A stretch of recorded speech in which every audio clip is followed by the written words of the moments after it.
한국 검찰 최고 위층이 평택 삼성 반도체 캠퍼스에 직접 발을 들였습니다. 살인 사건도 강도 사건도 없었습니다. 쉴 새 없이 돌아가는 반도체 공장 한복판이었죠. 검찰이 그곳까지 찾아간 이유는 딱 하나였습니다. 한국 반도체 기술 금고가 매년 조 단위로 털리고 있었기 때문입니다. 도둑은 외부인이 아니었습니다. 회사 책상에 멀쩡히 앉아있던 부장과 임원들이었죠. 그런데 이들 뒤에서 조종하던 배우의 정체는 훨씬 더 소름 끼쳤습니다. 한국 반도체 산업과 주주들의 피를 말리는 그 악랄한 기술 유출 수법. 시작부터 끝까지 낱낱이 파헤쳐 보겠습니다. 검찰의 이 이례적인 출동 사실이 경제뉴스에 공식 보도된 건 2026년 5월 4일이었습니다. 장혜영 대검찰청 과학수사부장을 포함해 정우준 대검 사이버기술범죄수사과장, 김석훈 대검 디지털수사과장과 박경택 서울중앙지검 기술정보 범죄수사부장까지 한국 검찰의 기술 유출 수사 핵심 간부 4명이 4월 중순에 모여 평택 반도체 라인 한복판으로 직접 찾아간 겁니다. 수뇌부가 단체로 기업 생산 라인에 발을 들이는 건 한국 검찰 역사상 정말 보기 드문 장면이었습니다. 평택 삼성 캠퍼스에서 터진 이번 사건의 무게가 그만큼 압도적이었다는 뜻이죠. 검찰이 찾아간 바로 그곳 삼성전자 평택 반도체 캠퍼스부터 짚어보겠습니다. 총면적 289만 제곱미터, 대략 87만 평, 축구장 수백 개를 합쳐도 거대한 부지에 디램과 낸드 플래시, 파운드리, 라인까지 깔려있는 세계 최대 반도체 심장부입니다. 한국 메모리 반도체 절반 이상이 매일 이곳에서 쏟아집니다. 그 칩들이 전 세계 인공지능 인프라의 절반을 든든하게 떠받치고 있죠. 전 세계 반도체 시장에서도 가장 거대하고 묵직한 핵심 심장부입니다. 그런데 이 거대한 심장이 중국 공산당의 가장 집요한 표적이 되었습니다. 검찰이 평택까지 직접 내려온 진짜 이유가 바로 이것이었죠. 원래 검찰이 현장에 출동할 때는 살인이나 강도 같은 강력 사건이 이미 터진 후입니다. 하지만 평택은 쉴 새 없이 돌아가는 산업 최전선이었습니다. 검찰은 반도체 라인을 직접 걸으며 삼성 측으로부터 심각한 기술 유출 피해 상황을 낱낱이 보고받았죠. 한국 기업과 중국 공산당이 피 튀기며 싸우는 전쟁터 한복판. 그곳에 검찰 지휘부가 직접 시찰을 나간 셈입니다. 이 살벌한 전쟁터에서 매년 새어나가는 자산의 진짜 주인이 누구일까요? 평택 캠퍼스 사태가 더욱 뼈아프게 다가오는 이유입니다. 한국 반도체를 이끄는 두 거인의 사상 최대 실적이 매년 경신되던 바로 그 순간, 그 엄청난 흑자를 만든 핵심 자산들이 도면과 데이터 형태로 평택에 차곡차곡 쌓이고 있었습니다.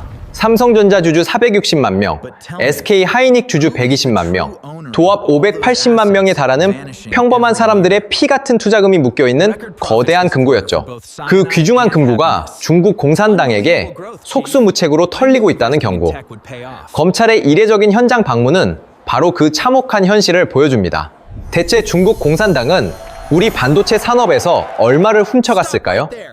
산업통상자원부의 공식 통계표 한 줄이 그 끔찍한 피해 규모를 증명합니다.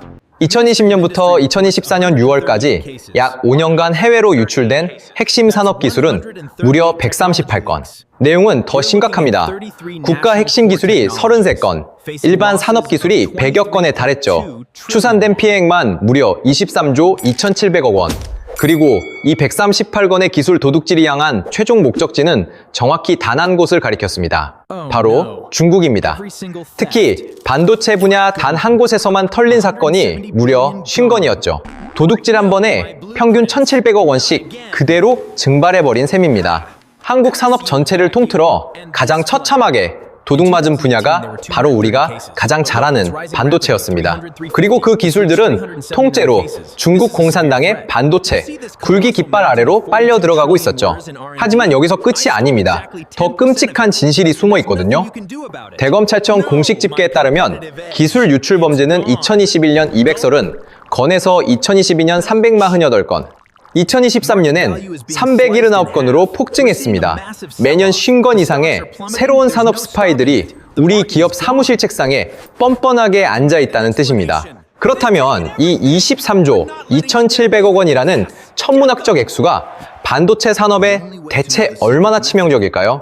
한국을 대표하는 두 반도체 기업이 뼈를 깎아 쏟아붓는 연구개발비가 1년에 약 42조 원입니다. 그 5년치 연구, 개발 예산의 10%에 달하는 막대한 돈이 아무런 저항도 못한 채 중국 공산당 아가리로 통째로 넘어간 겁니다. 우리 반도체 기업과 주주들이 피땀 흘려 쌓아 올린 글로벌 초격차 기술력, 그 소중한 자산들이 도둑질 한 번에 중국 공산당의 반도체 굴기 점수로 고스란히 환산되어 상납되고 있었던 겁니다. 더 끔찍한 결말은 이렇습니다. 뺏긴 기술력만큼 글로벌 자본시장에서 한국 기업들의 기업 가치도 처참하게 깎여나간다는 사실이죠. 가치가 깎인 만큼 시가총액이 증발하고 미래의 주가 상승 동력마저 흔들립니다. 그 피해는 고스란히 한국 주주들이 받아야 할 배당금과 주가 손실로 돌아오게 되죠. 결국 한국 회사 금고에서 증발한 23조 원의 목적지는 딱 한 곳이었습니다. 한국 주주들의 정당한 몫이 중국 공산당과 검은 자본의 배를 불리는 눈먼 돈으로 통째로 둔갑해버린 겁니다. 도대체 중국 공산당은 어떻게 한국 반도체에 가장 깊숙한 금고까지 손을 뻗칠 수 있었을까요? 그 해답은 바로 중국 공산당이 우리 핵심 인재들에게 조용히 건넨 치명적인 독사과 한 알이었습니다. 그토록 잔혹한 현실이 2025년 12월 23일 우리 검찰을 통해 세상에 낱낱이 드러났습니다. 서울중앙지검이 그날 동시에 재판에 넘긴 인원만 무려 10명, 그중 5명은 즉각 구속됐죠. 이들의 진짜 정체는 경악스러웠습니다. 바로 삼성전자 부장과 임원 출신이 포함된 국내 첨단 산업의 핵심 브레인들이었거든요. 우리가 공들여 키워낸 반도체 핵심 인재들이 중국 경쟁사 책상에 앉아 대한민국 기술의 가장 깊은 뿌리를 송두리째 뽑아간 충격적인 사건입니다. 이들이 도착한 곳은 창신 메모리, 영문 약자로 CXMT입니다. 중국 공산당이 이른바 반도체 굴기라는 타이틀을 걸고 국가 차원에서 밀어주는 핵심 메모리 기업이죠. 국내에서 부장이었던 한 인물은 2016년 9월 CXMT의 1기 개발 실장으로 가며 핵심 공정 도면을 고스란히 챙겼고 2018년 2월에는 급기야 삼성 임원 출신이 이 기개발 실장으로 합류해 아예 기술 탈취의 중심에 섰습니다. 그들이 건넨 독사과가 얼마나 달콤했는지 볼까요? 보도에 따르면 CXMT가 우리 기술자들에게 제시한 조건은 기존 연봉의 무려 3배였습니다. 업계 관계자들에 따르면 기본적으로 200만 위안, 우리 돈으로 약 3억 7천만 원이 시작가로 불렸습니다. 검찰 수사 결과 한 전직 삼성 직원은 이적 후 수년간 무려 29억 원을 챙긴 것으로 밝혀졌죠. 여기에 자녀 국제학교 입학부터 최고급 주택 지원까지 파격적인 혜택이 줄줄이 따라붙었습니다. 이미 국내 최고 수준의 대우를 받던 인재들, 눈앞에 중국 공산당이 매년 거대한 금덩이를 마구 흔들어댄 셈입니다. 그 결과는 참혹했습니다. 최근 분석에 따르면 CXMT 임직원 381명 중 38%가 글로벌 기업 출신이었습니다. 게다가 외부 엔지니어의 35%는 삼성과 SK 하이닉스 사람들이었죠. CXMT 핵심 개발 수석 부사장 자리 역시 한국에서 26년간 디램만 파고든 전직 삼성 임원이 꿰차고 있었습니다. 그 결과 CXMT는 2023년 중국 세계 4번째로 10나노급 디램 양산에 성공하면서 삼성전자 매출 5조 원이 곧장 증발했습니다. 여기서 의문이 생깁니다. 산업 스파이들이 설계도를 통째로 빼돌리던 그 순간 우리 기업들은 왜 두 눈 뜨고 당해야만 했을까요? 이유는 간단합니다. 기술 유출 의심자를 조사할 수 있는 기업의 권한 자체가 두 겹의 철벽 방패에 완전히 가로막혀 있었거든요. 첫 번째 방패의 정체는 바로 강성 노조입니다.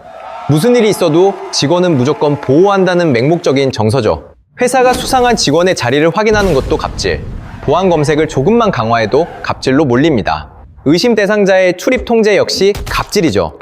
회사가 기술을 지키기 위해 벌이는 상식적인 조치들이 모두 갑질 프레임에 갇혀 노조 게시판에 박제되는 게 현실입니다. 사측이 특정 직원을 겨냥해 보한 감사를 시작하는 그 즉시 해당 직원이 부당 사찰을 당했다며 게시판에 글을 씁니다. 그러면 회사는 한순간에 인권 침해 기업으로 낙인 찍히게 되죠. 여기에 거대한 두 번째 방패까지 한 겹 더 겹쳐져 있습니다. 바로 대한민국 특유의 촘촘한 노동법 그 자체입니다. 스파이가 의심된다고 해서 사측이 함부로 통신 내역을 열어보거나 외부 미팅 동선을 추적하는 행위는 현행법상 철저히 금지되어 있습니다. 덜미를 잡아내 즉각 해고하거나 형사고소를 진행하려 해도 복잡한 노동법 절차의 발목이 단단히 잡히게 되죠. 핵심 기술이 눈앞에서 줄줄 새고 있는데도 곧바로 칼을 빼들 수 없는 기막힌 구조였던 겁니다. 이 강력한 두 겹의 보호막이 산업 스파이들에게 무엇을 쥐어주었을까요? 그 답은 뻔합니다. 나라를 팔아넘겨도 한국에서는 얼마든지 법망을 피해갈 수 있다는 오만한 자신감. 그런 뒷배가 있으니 배신자들이 중국 공산당의 달콤한 독사과를 덥석덥석 베어물 수 있었던 셈입니다.